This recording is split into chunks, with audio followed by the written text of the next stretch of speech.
Welcome to William Shakespeare's King Lear. Act 3, let's get this started with. Act 3 is, again, one of the shortest plays inside Shakespeare's, King Lear. So go ahead and don't be surprised if things don't go out as long as you want. Let's start this out. So Act 3 goes ahead. We left off with Goneril and Regan shutting the door to the castle saying, "Let King Lear defend himself, he can survive." And of course, as any mean daughter would go and say, "Let me just go ahead and think about this out first." No! So what do we do now? Well, the next thing that happens is that Regan and Goneril go ahead and leave King Lear outside in the storm. And King Lear, if you remember last time we talked about King Lear in Act 2, we realize that he's starting to go a little bit mad and that he's starting to lament his decision about disowning Cordelia and all those kinds of things. Well, next thing that happens is that he goes out, his fool and his servant Claus, aka the Lord Kent, decide to go ahead and try to get him to shelter. So he's like, "No, I'm not going to this little hut over here. The fool, you can go in, but I'm not coming in here as well too."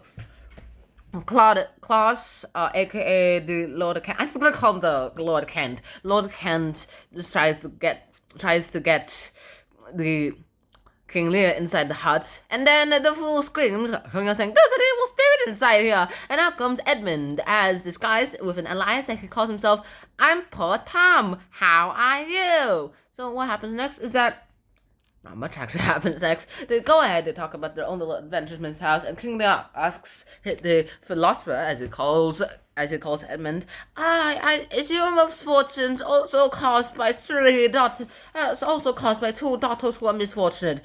He knows it's King Lear, so he knows whose daughter he's talking about, but he's a little confused on why he's saying all this, and he's like, "No."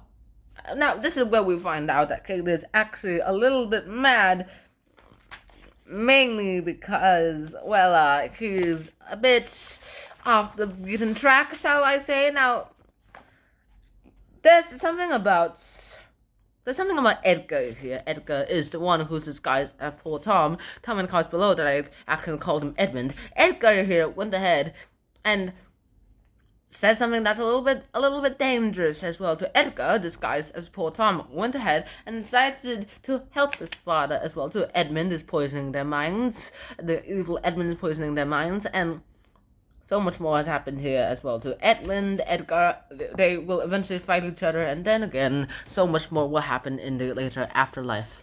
Edgar and Edmund, well, for now, Edgar is safe as a little beggar. He's pretending he's mad, and next up, we'll find something that's a little bit less gruesome as well too. Go ahead, go inside the hut, and then they find another piece of shelter. They decide to go ahead and make a mock trial of his two daughters, of King Lear's two daughters. King Lear goes ahead and does things, and the others go ahead and cheer for his support. However, Edgar himself is almost moved to tears, almost taking away his mask of saying that I am mad, I am not mad.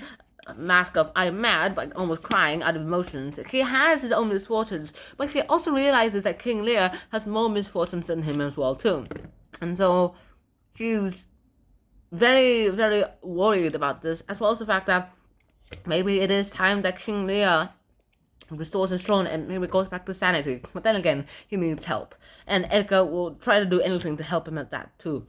Sevens, and then next thing that happens is this.